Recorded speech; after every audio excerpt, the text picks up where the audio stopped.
All right.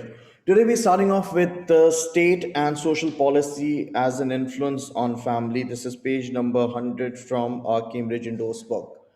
Now, the first thing that we all need to keep in mind over here is what sort of involvement do you think the state would have when it comes to family life, right? Or what do we even think that the state would have its involvement when it comes to family life? Question mark, right? The question is, just imagine if it wasn't for the state, there wouldn't have been rules related to marriage. There wouldn't have been rules related to divorce. There wouldn't have been rules related to cohabitation and same sex marriages.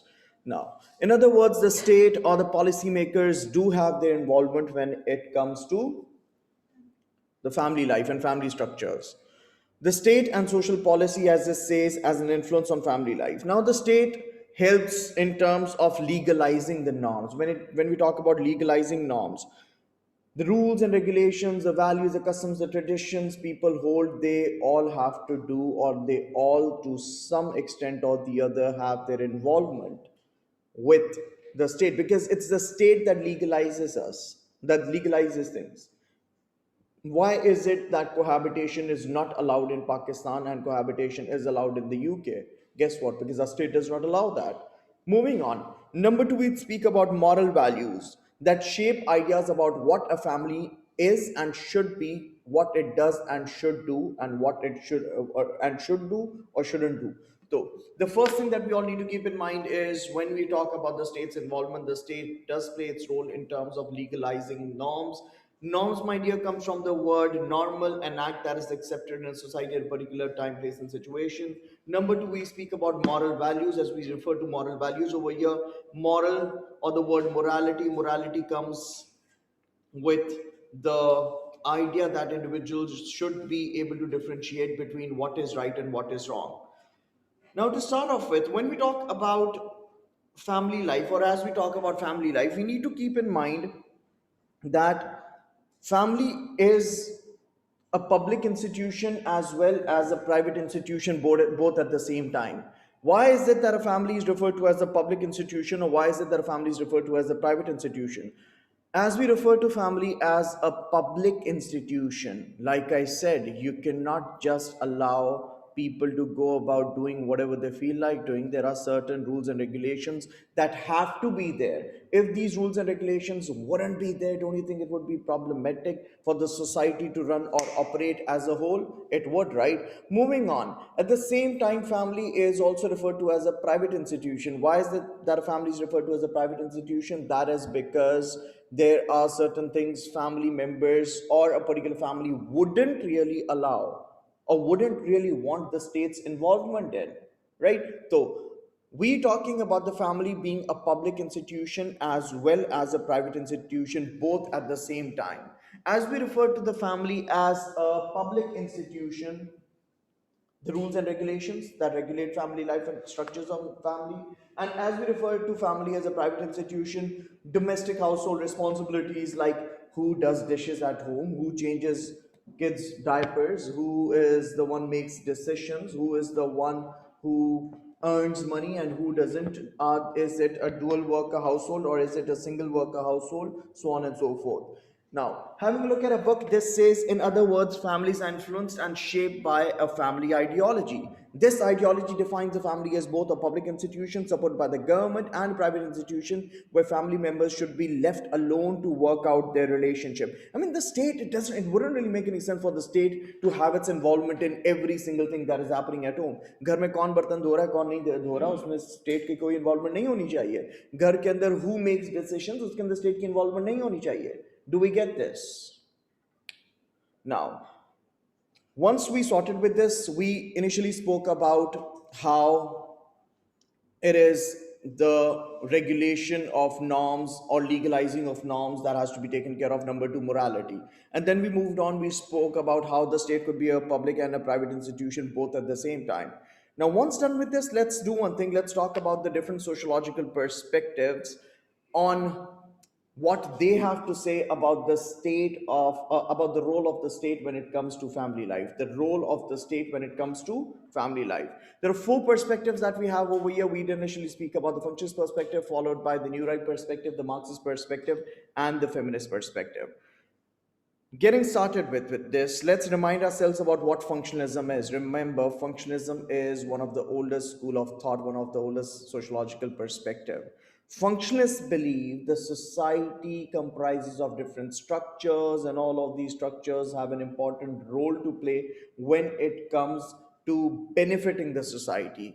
And guess what? In this case, we're talking about the family being a structure too. A family being a structure that is supposed to benefit the society as a whole.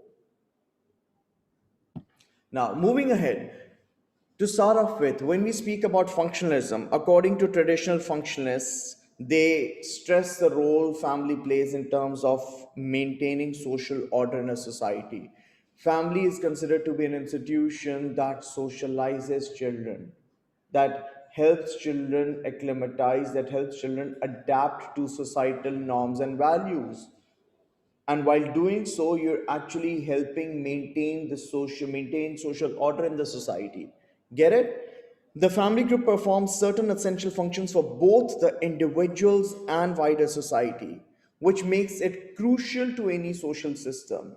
Remember, like I said a minute back, your family is an institution according to the functions perspective that is playing a positive role for the society. The relationship between the family and political institutions is, however, a mixed or an ambivalent one. Throughout much of the industrialized world, the state has progressively removed a range of functions from the family, especially in areas such as education and welfare. Now, let me remind you all about the functions of family that we had spoken about. Now, remember, we had spoken about the functions of family earlier, and while speaking about the functions of family, we had while rather studying the functions of family, we had spoken about core functions and we had spoken about peripheral functions, right? The difference between core functions and peripheral functions: core functions were the functions that were once performed by the family, which still are performed by the family. However, peripheral functions were the functions that were once performed by the family, but with the passage of time, things have changed, and today they aren't really performed by the family. They have rather been taken over by specialized institutions. For instance, it was your family initially that used to take care of the welfare of the individuals. Today, the state in many developed countries has taken this responsibility. For instance, it was your family that used to educate you. Today, in almost all of the developed and many developing countries, the state has its involvement and there are well established education systems. Likewise, if we speak about health related issues, were once taken care of by the family. But today, again, there are established health services. Like, for instance, if we speak about the UK, we have NHS, that is the National Health Services. So, summing it up, what we're talking about over here is the peripheral functions, the functions that were once performed by the family. Today, they have been progressively removed by the family. They've been progressively removed by the family to the extent that the state plays its role, or the state provides all of these facilities. To remind you all, we're speaking about the role the state plays in terms of influencing the family. Do we all understand this? Everyone? Now, moving on towards the new right perspective. The second perspective that we take into account over here would be the new right perspective. As we refer to the new right perspective over here, let me remind you all, the new right perspective supports a traditional nuclear family. The new right perspective is against family diversity. Let me write this down over here. The new right perspective, the first thing, supports a traditional nuclear family, a traditional nuclear family. And at the same time, when we speak about this new right perspective, it shows strong disapproval towards family diversity. In that case, I can write down it is against family diversity. Now, as we speak about the new right perspective over here, right? According to the new right perspective, If they're against family diversity, guess what? Like we just discussed a couple of minutes back, when we speak about, or as we speak about this, the family being treated as a public institution, it is the state that allows certain family structures and doesn't allow certain family structures. Guess what? Family diversity would be there only if the state is allowing it. If the state is not allowing it, there wouldn't be family diversity. If the state comes up with policies that show support towards single mothers, there is that gives a reason, or that might have its contribution towards an increase in single motherhood, single parenthood. If the state makes obtaining divorce easy, yeah. So what I was saying is, if obtaining divorce is made easier, that would automatically result in an increase in the divorce rate. We've discussed this earlier as well. If divorce is obtaining divorce was difficult, there would have been, I mean, there was a reduction. There weren't as many divorces when obtaining divorce was difficult compared to when divorce was made easier. आपके पास divorce rate अचानक से बढ़ना शुरू हो गया था. Clear, dear? Now, in the USA, Eastern in 2010 argues for a supportive state model where political institutions act to support families in performing their taking and human development functions. Guess what? We're speaking about the New Right perspective. And according to the New Right perspective, a family can perform its caretaking and human development function only through a traditional nuclear family. Remember, my kids, we're talking about a perspective. Where perspective could be right and a perspective could be wrong as well. To remind you all, when we speak about this new right perspective, this is not strictly a sociological perspective. I mean, anyone could hold a perspective. A group of like-minded people could hold a perspective. If all of us sitting over here, if we together agree on something, we could have our own perspective about something, right? Moving on, the role of the state here involves encouraging family structures and relationships that are seen to be as good, that are good, and not encourage those that are not. Now that pretty much explains what I just said a couple of minutes back. They're talking about family structures being encouraged that are good, and they believe it is the nuclear family that is good. And at the same time, they're referring to the state discouraging family structures that are not good, and they're against family diversity, right? Government policies should be directed at supporting traditional family relationships.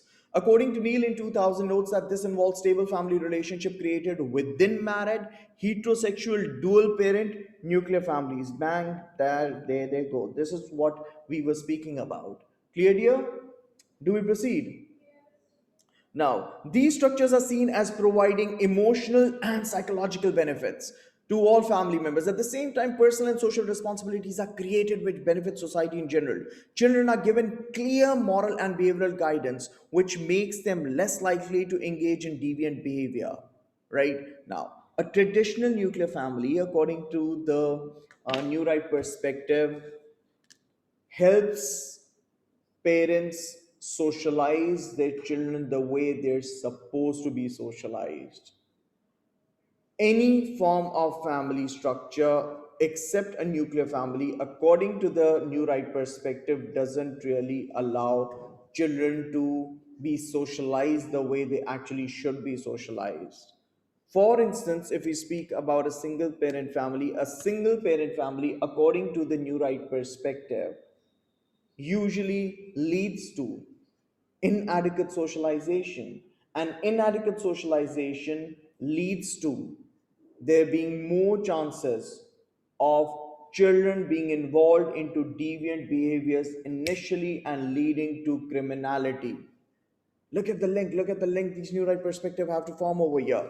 Let me read this for you all again. Children are given clear moral and behavioral guidance, which makes them less likely to engage in deviant behavior, and each adult partner plays a role that involves both personal sacrifice and commitment to others.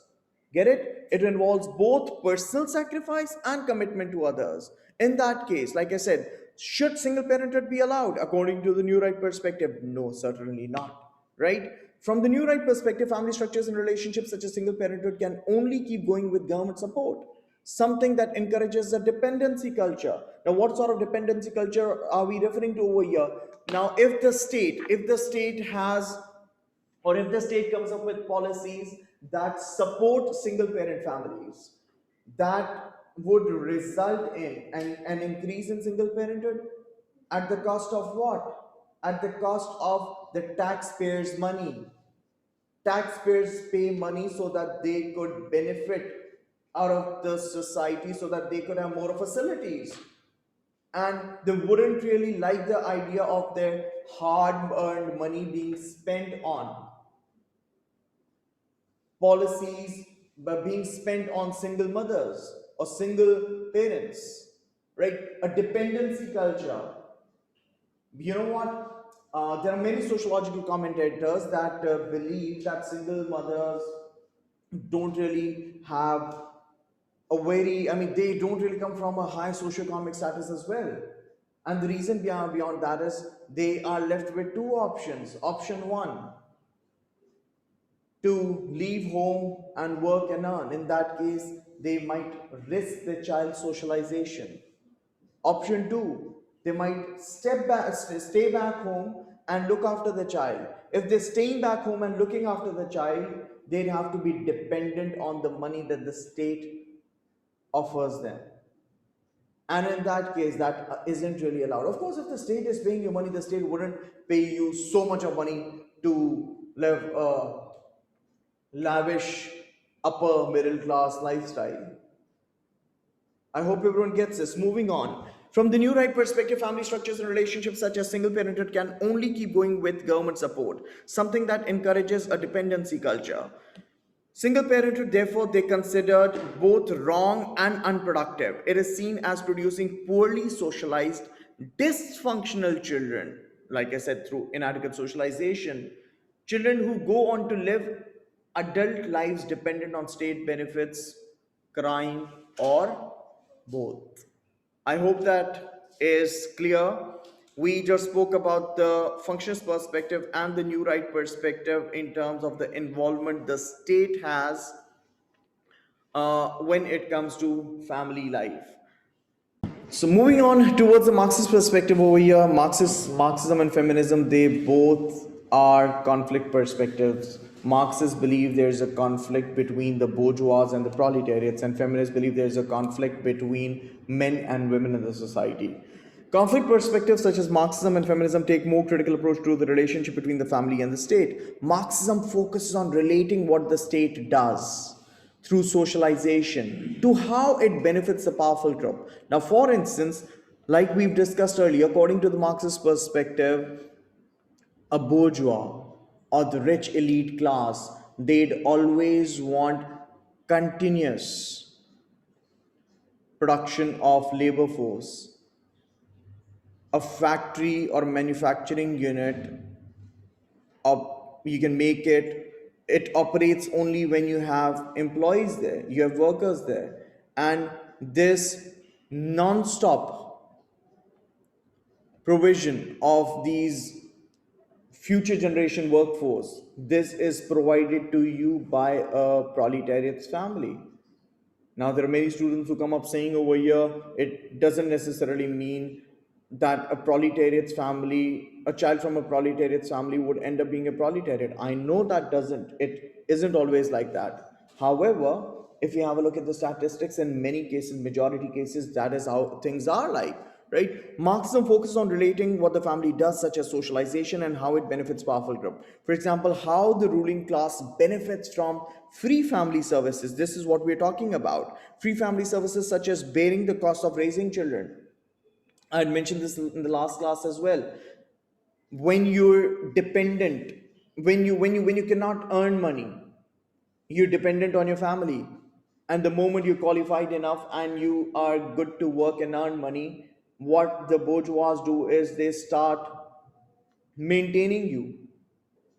They never pay the cost that has been incurred when it came to your upbringing, from right after you were born to your infancy, when you were toddler, as a child, when you were going through your teenage, the educational expense and numerous other expenses, all of them, they have been taken care of by your family. And the moment you are good enough to make money, earn money, the bourgeois, they very carefully, after making you go through a very selective, very stringent criteria, after seeing that you pass that criteria, they very selectively choose you and give you a job. And when they're giving you this job, they do not pay you, or they do not pay your parents for whatever the amount they have spent while they were raising you. They start maintaining you by giving you a salary. Having a look at a book, for example, how the ruling class benefits from free family services such as bearing the cost of raising children because they are future employees. For Marxists, the relationship between the family and the capitalist state is based on how the family helps to maintain and reproduce social inequalities by presenting them as normal and natural within the socialization process. Now, how does your family do that? I mean, we all do know that there are inequalities in the family, but guess what? If we have a look at how our family sees it, our family goes like, see, this is how the system is. No one talks about bringing a change in the system. Everyone wants us to show acceptance towards the societal norms and to try to fit into the system instead of bringing in a change in the system. Our family teaches us to be docile, workaholic, achievement oriented, uncritical, passive. All of this, if you have a closer look at this, all of these factors, they would make the capitalist system more stronger. If you're uncritical, you're making the capitalist system stronger, right? Moving on, the state as part of the political and ideological structures is seen as supporting and promoting the family life as a stabilizing force. The financial and moral responsibilities people take on when they create family lock groups lock them into a capitalist economic system. Like I had mentioned earlier, when we speak about, like I had said, a married man or a family man or a family person, because of the family responsibilities they have. A Marxist feminist, Margaret Benson, in 1972, claimed that a married man loses his he cannot bargaining position, because he knows he has a family to take care of, which is again exploited, which is against used by the bourgeois of the capitalist system to exploit him even further, because they know he cannot quit. Moving on, for example, people have to work to provide for family members. Having this responsibility also acts as an emotionally stabilizing force. Althusser argues that families are an ideological state apparatus. Through family socialization, through primary socialization, children learn values such as the importance of work ethic and norms such as work itself, both paid and unpaid, that blend them into a capitalist society, right? Again, this particular view that the Marxists hold over here has, it's not that it's free from criticism, it has been criticized. Critiques of this approach, however, have pointed out that the development of a welfare state through free universal education and healthcare has produced widespread and long lasting benefits for working class families. Now, if we have a look at this paragraph over here, according to the people who have criticized the Marxist approach on this topic, they claim that ऐसा नहीं है कि आपकी state या capitalist system हमेशा family के खिलाफ ही काम कर रहा है. There are many benefits that individuals from, of course, more in developed countries have from the state as well. Like, as I had mentioned a couple of minutes earlier, the peripheral functions, the functions that were once performed by the family today have been taken care of by the state. Many countries, like I had said, have a well established welfare system. I hope that is clear. Moving on towards the last perspective over here, the feminist perspective. Moving on towards the feminist perspective, feminism sociology has traditionally focused on the family group as patriarchal and oppressive. We all know this. That imprisons women in a narrow range of service roles and responsibilities such as domestic labor and childcare. In other words, according to feminist sociologists in general, family as an institution turns out to be patriarchal, like the society, and oppressive too, because they a family leaves a woman or women in general with very few options that usually have to do with domestic care and domestic responsibilities. However, we have different feminist perspectives where there are different types of feminist perspectives. Like, different forms of feminism have different perspectives on the relationship between the state and the family. To start off with the liberal perspective over here, according to the liberal perspective, the state and legal agencies are a way of readdressing gender imbalances in family life through social policies that will break down barriers to female emancipation, such as inequality in political representation and in pay. Now, remember when we were discussing the different types of feminism, and when we were talking about liberal feminism, what I said was, according to the liberal feminist perspective, that are also known as the softer version of feminism. Liberal feminists believe if there has to be a change in the society, the change should be through bringing in changes in the legal system. If you want to facilitate women, if you want to make it better for women, you might as well bring in a change through the legal system, bring in, pass different laws, come up with policies that facilitate working women. Or they, in the past there have been certain laws passed, like the equal pay act, like the sex discrimination act, right? So when we talk about these laws being passed, when we talk about different policies, when we talk about different laws being passed, when we talk about these policies, we're actually referring to the role that the state is providing. Similarly, the legal system has been seen as both a source of protection for women and a way of enforcing gender rights, equal gender rights. Protection for women, domestic violence is a criminal act.